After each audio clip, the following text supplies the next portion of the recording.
오늘 주의를 통해 잘 충전되고 세상 가운데로 나아갈 수 있기를 바랍니다. 방금 읽은 말씀인 예레미야 23장 1절부터 3절까지의 말씀을 본문으로 세상을 소망으로 이끄는 우리의 방법, 세상을 소망으로 이끄는 방법, 우리는 어떤 방법을 취해야 하는가, 이런 제목을 가지고 하나님 말씀을 함께 나누도록 하겠습니다. 길지 않게 할게요. 그 리더십에 대한 이야기들을 종종 할 때 그런 얘기를 많이 해요. 리더십에는 두 가지 유형이 있다고 합니다. 하나는 돌격 앞으로, 또 하나는 나를 따르라. 돌격 앞으로를 외치는 리더는 사실은 좀 감동은 별로 없습니다. 좀 심하게 말하면 자기는 뒤에 빠져 있고 수많은 자기 수하 있는 병사들만 앞으로 내미는 것 같은 느낌이 듭니다. 상관의 명령이 추상과도 같기 때문에 순종 안 하면 안 되겠죠. 그래서 나아가죠. 하지만 기꺼이 나아가는 병사들은 별로 없을 것 같아요. 동기부여가 쉽지 않은 겁니다. 또 그런 경우도 있을 것 같아요. 병사들이 목숨 걸고 정말로 열심히 돌격해서 다 승리하고 이기고 적진을 점령해서 다 승리를 거둬놓으면 마지막에 나중에 후방에 있던 뒷짐만 지면서 쳐다보고 있던 이 대장이 선글라스 딱 쓰고 파이프 담배 딱 꽂고 뒷짐 주고 쫙 걸어와서 우리는 승리했다 선언하면, 그러면 이제 이긴 걸로 결정짓는, 폼이란 폼은 대장이 다 잡고 고생이란 고생은 병사들이 다 하는, 이런 모습으로 돌격 앞으로라는 구호를 외치는 리더가 비춰질 수가 있는 거죠. 반면에 나를 따르라라는 구호를 외치는 리더는 어떻습니까? 일단은 감동이 있어요. 앞장서서 싸울 때 수하 있는 병사들이 감동하면서 그 대장을 따르게 되는 겁니다. 우리 대장님도 저렇게 열심히 싸우는데 우리는 더 열심히 싸워야 되지 않겠느냐, 이러면서 목숨 걸고 달려드는 겁니다. 그러면 승리하죠. 리더와 부하들이 서로 얼싸안고 승리를 함께 즐거워하는 일들이 생겨나는 겁니다. 리더의 두 가지 유형을 생각하면서 어찌됐거나 좋으나 싫으나 저는 남들이 리더라고 해요. 교회에서 나는 어떤 유형의 사람일까, 이런 생각을 해보게 되면서 여러 가지 고민을 한번 해본 기억이 있습니다. 요즘 우리는 교회적으로 예레미야서 말씀을 묵상하고 있지 않습니까? 새벽마다 묵상을 하시는 분들은 아시겠지만 또 제가 보내드린 큐티 내용을 읽으시면서 요즘 우리가 묵상하는 예레미야서의 내용을 대부분은 파악을 하시겠지만, 사실 예레미야 선지자가 선포하는 메시지는 좀 우울합니다. 왜냐하면 유다의 멸망을 선포하기 때문에 그래요. 유다 후기, 그야말로 참상입니다. 굉장히 비참했죠. 하나님이 택하신 백성이라는 자부심 하나로 버텨왔던 이스라엘인데, 그런데 그런 유다가 애굽에 휘둘립니다. 아수르 바벨론에 휘둘려요. 어떤 왕은 애굽에 끌려갑니다. 어떤 왕은 또 바벨론의 포로로 끌려가요. 그런가 하면 이방 나라에 의해서 왕의 이름들이 애굽식으로 바벨론식으로 이름까지 바뀌어지는 이런 수치를 당하게 되는 거죠. 그러다 결국 유다는 마지막 왕인 시드기야 때 BC 586년에 결국은 완전히 예루살렘이 함락되고 무너지면서 최종적으로 멸망을 당하게 돼요. 멸망을 당하기 전에 많은 백성들이 애굽으로 도망갔습니다.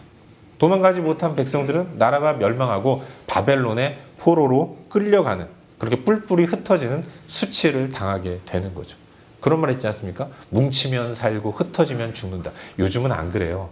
빨리 흩어져야 그나마 살 수 있는데 고대에는 그러지 않았죠. 어찌됐든지 뭉쳐야 힘을 발휘할 수 있다고 믿었는데, 그런데 유다는 애굽으로 바벨론으로, 바벨론 이후에 더 많은 여러 나라들로 흩어질 수밖에 없는 이런 수치를 당하게 되었던 거죠.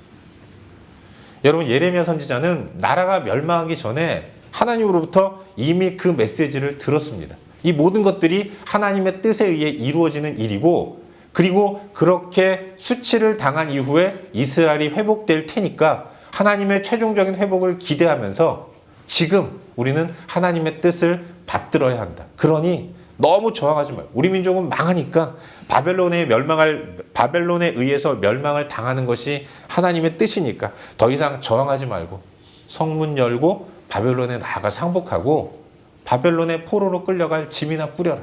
이런 메시지를 왕, 지도자들, 백성들에게 선포하는 그런 선지자였던 거예요. 여러분, 하나님의 말씀을 선포하는 선지자가 이렇게까지 말하면 어지간한 사람들이라면 야, 진짜 뭔가 있을 것 같다 이러면서 두려운 마음으로 그 메시지에 귀를 기울일 법도 합니다. 근데 이 사람들은 절대로 그러지 않았어요.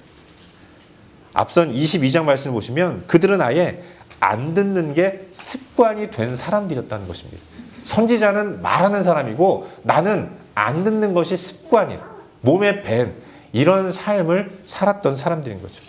그래서 그들은 돌이켜 심판을 피할 기회를 다 놓치고 아예 피할 길조차도 찾지 않는 그런 인생을 살았던 사람들이 유다 후기의 이스라엘 백성들의 모습이었던 거예요. 전적으로 회복 불가능한 타락의 상태에 머물러 있었던 사람들이 유다 후기 이스라엘 백성들의 모습이었던 거죠.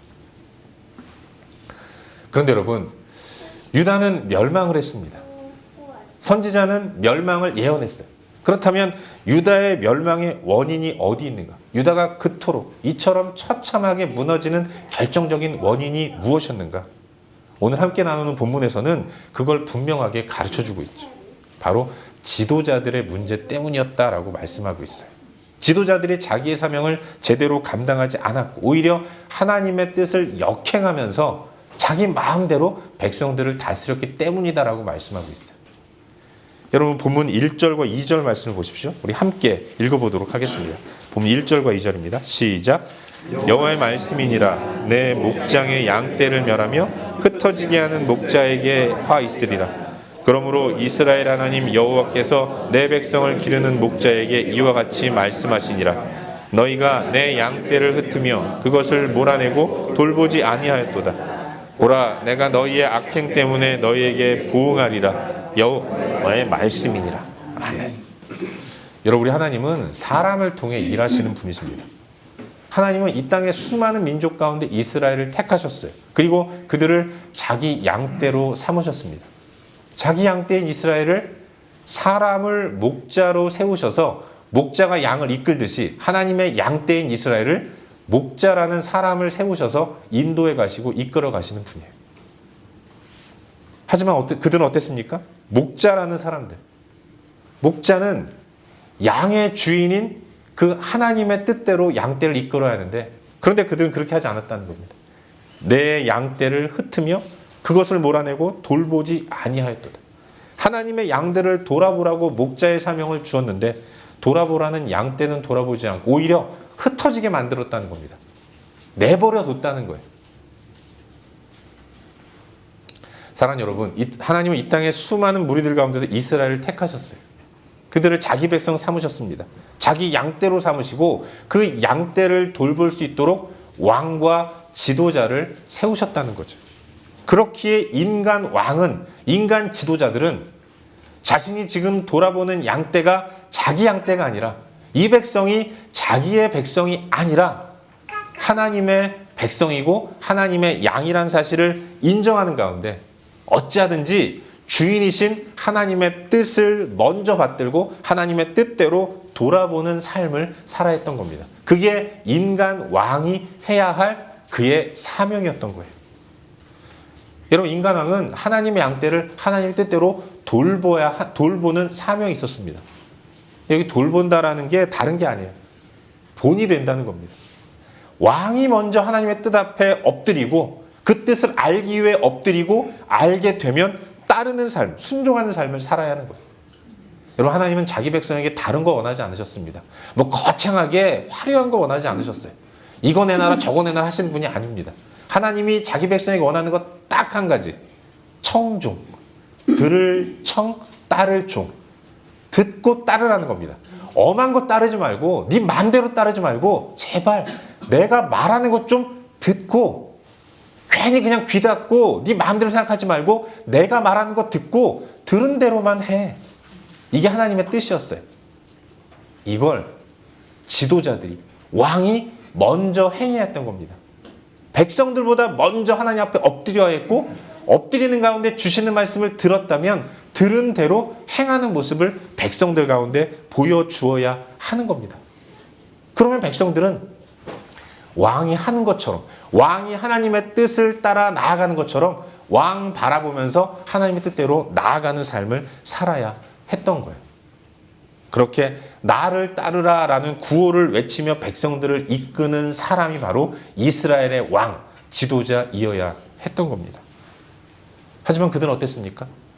그들은 자기 소견에 옳은 대로만 행했어요. 이 나라가 자기 나라이고 자기 소유의 나라인 것처럼, 이 백성이 자기 백성이고 자기 소유의 백성인 것처럼 착각하면서, 그런 식으로 나라의 주인이 마치 자기 자신인 양 착각하면서 자기 뜻대로만 백성들에게 명령하고 지시하고 몰아가는, 그렇게 자기 뜻대로 백성들을 인도하는, 자기 나라를 만드는 데 혈안이 된 이런 모습을 가졌다는 것이죠. 여러분, 이스라엘의 지도자들은 다른 세상의 지도자들과 달라요. 아니, 완전히 반드시 또한 달라야 합니다. 그들은 하나님의 뜻을 따라서 백성을 이끌어야 했어요. 우선적으로 그래서 그들은 먼저 본이 되는 모습을 보여야 했던 겁니다. 먼저 하나님 뜻 받드는 모습, 하나님 뜻을 듣고 순종하는 모습을 가지고 나아가야 했던 겁니다. 그것 보고 백성들은 왕이 하는 것처럼 살면 되는 것이었어요. 근데 문제는 뭡니까? 본이 되어야 할 지도자들, 왕들이 본을 보이지 않는 겁니다. 지도자가 나를 따르라 해야 하는데, 하지만 그들은 하나님 따르는 모습을 보여주지 못한 겁니다. 내가 하나님 따르는 모습 잘 보고 나처럼 해라고 말해야 할 백성들이, 왕들이, 지도자들이, 그런데 스스로의 의의를 내세우면서 자기 생각과 자기 계산대로만 행하니까 그것 따라가면 엄한 데 가는 겁니다. 바른 길로 가지 못하는 거죠. 지도자가 잘못된 길로 가는데 백성들이 어떻게 바른 길로 갈 수 있겠습니까? 나라가 위기에 처했을 때 하나님은 선지자를 왕과 지도자들에게 붙여주시면서 충분히 하나님의 뜻을 말씀하셨어요. 하나님은 할 것 다 하셨습니다. 계속해서 그들이 가야 할 길을 말씀해 주셨어요. 하지만 문제는 뭡니까? 앞장서서 순종해야 할 왕, 지도자들이 하나님의 뜻에 마음을 닫고 귀를 닫고 앞장서서 불순종하면서 마치 하나님 안 믿는 사람처럼, 하나님 없는 사람처럼 행동했다는 거예요. 그러니 백성들도 마찬가지죠. 똑같이 하는 겁니다. 지도자들은 자기도 하나님 안 따르면서 백성들도 하나님 따라가지 못하도록 만드는 거죠. 그런 나라가 잘 될 턱이 있겠습니까? 총체적인 위기, 그게 유다 후기의 모습이었던 거예요. 결국 그러다가 유다는 최후로 멸망을 당하게 되었다는 것을 성경은 우리에게 보여주고 있는 겁니다. 지도자가 문제예요. 지도자의 문제가 이토록 심각한 결과를 가져오게 된다는 것, 온 백성을 멸망으로 이끌어 간다는 사실을 우리는 두렵고 떨리는 마음으로 묵상하게 되는 겁니다. 사랑하는 여러분, 유다 멸망의 원인이 지도자의 문제였습니다. 이렇게 말하니까 대부분은 우리는 이 내용을 묵상하면서 우리 주변에 백성의 지도자들을 머릿속으로 떠올라요. 맞아, 지도자가 문제야. 대통령이 문제고 수상이 문제고, 맨날 모이면 뭐 옛날엔 이명박 대통령, 그리고 지금은 뭐 윤석열 대통령, 여기 호주의 수상, 이런 사람들 열심히 그냥 전문용어로 뒷담화를 하는 경우가 많이 있죠. 지도자가 문제, 대통령이 문제고 뭐 총리가 문제고 수상이 문제고, 교회도 목사가 문제라고, 지도자가 문제라고, 이런 얘기를 많이 합니다. 물론 그렇죠. 우리는 게 잘못되면요 다 제 문제입니다. 근데 여러분, 거기까지는 좋은데 우리는 더 나가서 난 지도자 아니니까 아무 책임 없어, 이런 마음을 가지고 비판만 하고 불만만 늘어놓는다면 그럼 어떻게 하겠습니까? 여러분, 지도자들의 불순종이 전체 유다의 멸망으로 이어졌다는 이 본문의 내용은 오늘 우리 시대 기독교인으로, 크리스찬으로 살아가는 우리에게 아주 무겁고 무섭게 큰 부담으로 들려져야 한다는 사실을 믿으시기를 바라요. 여러분 생각해 보십시오. 하나님 이 땅의 수많은 사람들 가운데서 우리를 택하셨습니다. 우리를 자기 백성으로 삼으셨어요. 왜 하나님이 저 사람 아닌 나를 먼저 부르셨는가? 나를 통해서 하시고자 하는 일들이 있었단 겁니다. 우리가 살아가는 삶의 모습, 먼저 택함받은 내가 살아가는 삶의 모습을 통해서 세상이 무엇을 바라보고 어떻게 살아가야 하는지를 도전받도록 만들기 위해서 먼저 나를 구원해 주시고 나를 택해 주신 거예요. 구원받지 못한 사람은 나를 바라보면서 구원받은 사람이 어떤 삶을 살아가는지를 목격하게 되는 겁니다. 내 안에 계신 하나님을 믿지 않는 사람들은 나를 통해서 발견할 수 있게 되는 거예요. 지난주에 설교 가운데도 말씀드렸지만 하나님은 택하신 우리로 하여금 거룩한 삶을 살아가도록 명령하셨습니다. 거룩은 다르다는 뜻이에요. 세상과는 다른 삶, 이 세대를 본받지 않는 삶, 하나님은 먼저 믿은 우리에게 그걸 명하셨습니다. 그렇게 하신 이유는 우리가 그렇게 세상과 다르게 거룩하게 살아가는 삶의 모습을 보면서 세상이 의문을 갖고 그리고 물음표를 찍도록 만들기 위함이었다는 겁니다. 나는 방황해요. 나는 불안합니다. 그런데 저 그리스도인은 보니까 가진 건 쥐뿔도 없는 것 같은데 마냥 웃고 마냥 행복하거든요. 돈도 별로 없는 것 같습니다. 좋은 집에 살지도 않아요. 그냥 대충 굴러가는 차 끌면서 그렇게 힘들게 살아가는 것 같은데, 그런데 그 사람은 얼굴 보니까 행복해 보이는 겁니다. 그때 사람들은 의문을 품는 거죠. 쟤는 왜 저러나? 여러분, 그러라고 우리를 먼저 당신 자녀 삼아주신 겁니다. 우리는 하나님의 자녀로서 비록 세상에서는 가진 것이 없고 세상이 추구하는 것들을 얻기 위해서 노력하지도 않지만, 그러나 세상이 가지려고 하는 돈, 명예, 쾌락 이런 것들을 바라지 않으면서도 그것 없어도 행복하게 살아가는 삶의 모습을 나타내 보여야 할 사명이 있는 겁니다.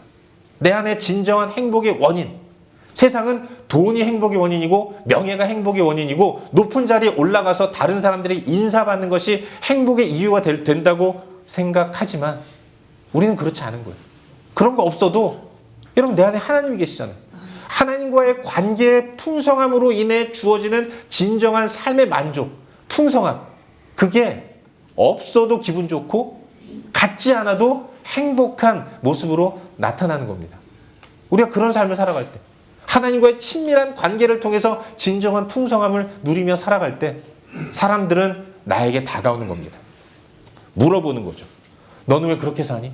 너처럼 살려면 어떻게 살아야 되니? 세상으로 하여금 그렇게 우리를 보고 질문하도록 만드는 그런 사명이 우리 가운데 있는 겁니다.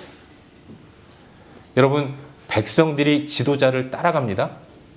세상은 우리를 따라와야 돼요. 우리처럼 살아야 합니다. 그렇다면 우리는 세상을 인도하는 사명이 있는, 여러분, 우리는 지도자라는 사실을 잊지 말아야 돼요.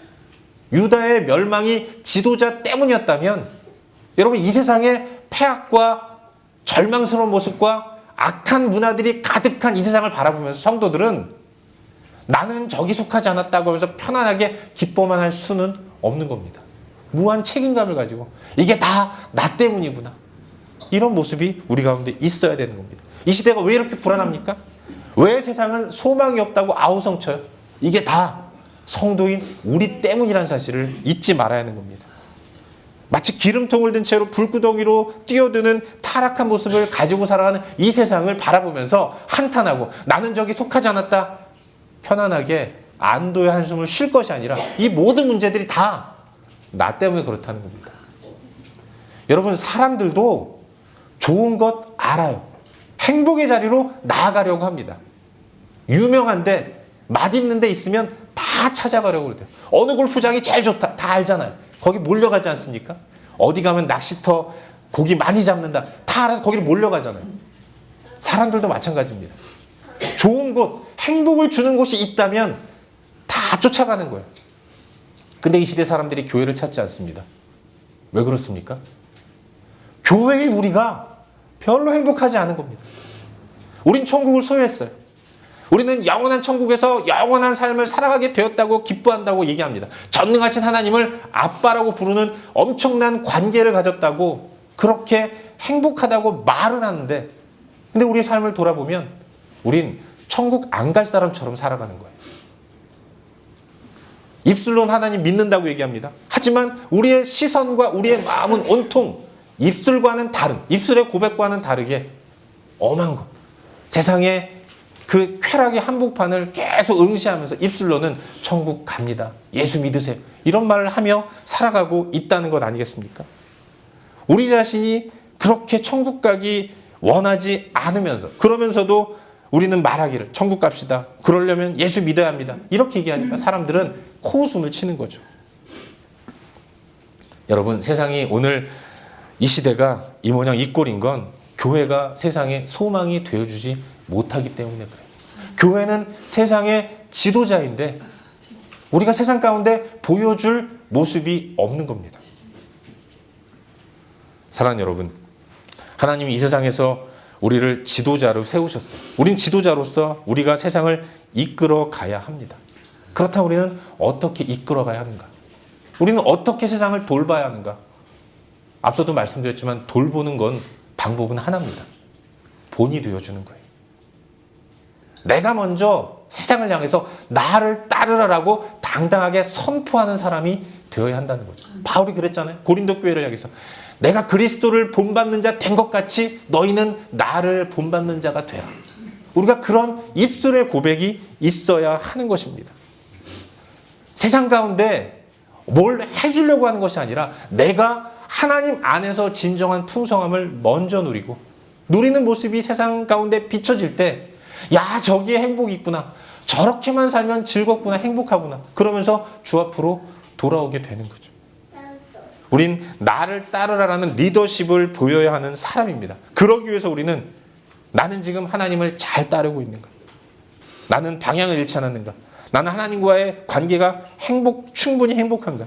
이걸 점검하는 모습을 가지고 나아가야 하는 것입니다. 그리고 영혼의 공감이 느껴진다면 잠시 멈추고 숨어야 합니다. 여러분, 우리는 사명감에 불타서 뭔가를 하려고 하는데 그것보다는 여러분이 중요합니다. 사명력 다 하나님이 알아서 하세요. 여러분이 잘 살면 됩니다. 제가 자주 말씀드리잖아요. 제 마음 가운데 꽂혀진 사자성어, 니나 잘해. 이게 우리 가운데 분명하게 자리매김해야 하는 겁니다. 내가 행복하지 않은데 누구에게 행복을 이야기할 수 있겠어요? 내가 예수 믿는 것이 즐겁지 않은데 누구에게 예수 믿으라고 말할 수 있겠습니까? 우리가 여러분, 세상은 우리가 살아가는 삶의 모습을 보고 예수를 믿을지 안 믿을지를 결정하게 될 텐데 내가 행복하지 않은데 누가 나와 같은 삶을 살려고 하겠습니까? 나는 행복하지도 않은데 그런데도 무슨 사명감에 불타서 열심히 예수 믿어라, 교회 나와라 이렇게 얘기하면 사람들은 그럴 겁니다. 아, 너나 믿어. 여러분, 내가 풍성함이 없는 가운데 전하는 복음은요, 예수 믿어라, 교회 나와라, 이 말은 믿지 마, 믿으면 나처럼 돼. 이것밖에는 안 되는 거예요. 하나님 우리를 부르셨습니다. 우리를 부르신 이유는 우리를 통해서 또 다른 자를 부르시기 위함이에요. 하나님은 우리 가운데 풍성한 은혜를 베풀어 주십니다. 다른 뭐 기대하지 말고 뭐 소망하는 것이 아니라 그냥 주 안에서 풍성한 삶을 보이시기를 바랍니다. 본이 되어주는 삶. 그게 우리 가운데 있어야 합니다. 복음을 전하기 이전에 먼저 하나님과 화해하십시오. 하나님이 나에게 진정한 행복의 이유가 되는지를 돌아보는 가운데 하나님 앞에서 내 삶을 돌아보고 묵상하는 이런 모습이 있어야 되는 거예요. 여러분, 내가 행복하면 사람들은 나를 부러워합니다. 그러면 쫓아오게 되어 있는 거예요. 그게 전도인 거죠. 잊지 마십시오. 잘나나 못나나 먼저 예수 믿은 우리는 세상을 향한 지도자로 세워진 사람들입니다. 우리는 지도자로서 본이 되는 삶을 살아야 돼요. 본이 되기 위해서 뭐 딴 거 하려고 하는 것이 아니라 먼저 하나님을 묵상하십시오. 아침마다 큐티하는 가운데 하나님 말씀을 묵상하고 묵상한 말씀을 살아가면서 순간순간 떠올리는 가운데 하나님은 나에게 어떤 분이신가? 주님은 나에게 어떤 은혜를 베풀으셨는가? 그 하나님이 나에게 정말로 원하시는 것이 무엇인가를 생각하면서 나는 그 길로 걸어가고 있는가? 이런 삶의 모습들을 늘 살피는 그런 삶이 우리의 삶이어야 한다는 사실을 믿으시길 바라요. 한 주간 하나님을 깊이 묵상하십시오. 예수를 깊이 생각하시길 바랍니다. 잠잠히 하나님을 묵상하시는 가운데 하나님 한 분만으로 만족을 삼는 저와 여러분, 우리 모두의 삶이 될 수 있기를 주의 이름으로 축원합니다. 기도하겠습니다. 함께 기도할 때 주신 말씀 붙들고 기도하기를 바랍니다. 사랑하는 여러분, 우리는 어떤 삶을 사는 사람들입니까? 우린 정말로 주 안에서 행복합니까? 예수를 믿는데 내 마음에 곤고함이 없는 이유가 뭘까요? 주님을 믿으나 주님을 안 믿기 때문에 구원받고 천국 갈 믿음은 있는데 하나님을 누리고 하나님이 너무 좋아서 하나님 뜻대로 순종하며 나아가는 삶의 기쁨을 모르기 때문에 그런 건 아니겠습니까? 우리가 이렇게 연약합니까? 하나님을 누리지 못하기 때문에 그래요. 여러분, 아이들은요, 형 한 명만 있어도 세상 그 동네에 나가서 당당하게 생활합니다. 우리 하나님은 전능하신 하나님이에요. 그 하나님 우리를 굳게 붙들어 주시고 보호하십니다. 안 가져도 행복해요. 없어도 즐거운 겁니다. 그런데 왜 이렇게 우리가 불안합니까? 안 믿어지는 거죠. 우리의 기도가 주여 나에게 믿음을 주시옵소서라는 간절한 기도가 될 수 있기를 바라요. 아이들 좀 대학 못 가면 어떻습니까? 천천히 가면 어때요? 방 한 짝이 살아도 살아가는 거 아니겠습니까?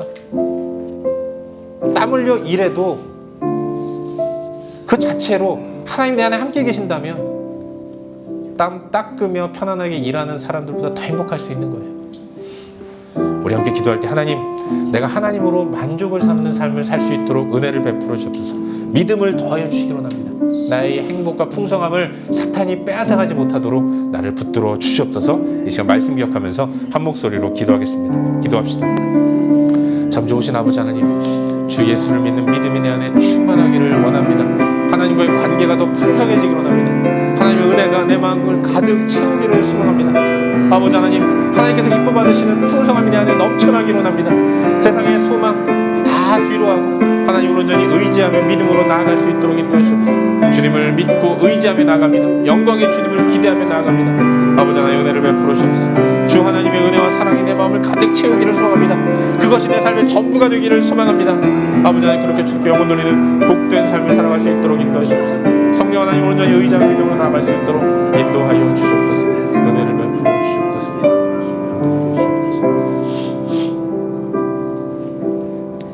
좋으신 아버지 하나님, 하나님 한 분만으로 만족하는 삶이 내 안에 이루어지기를 소망합니다.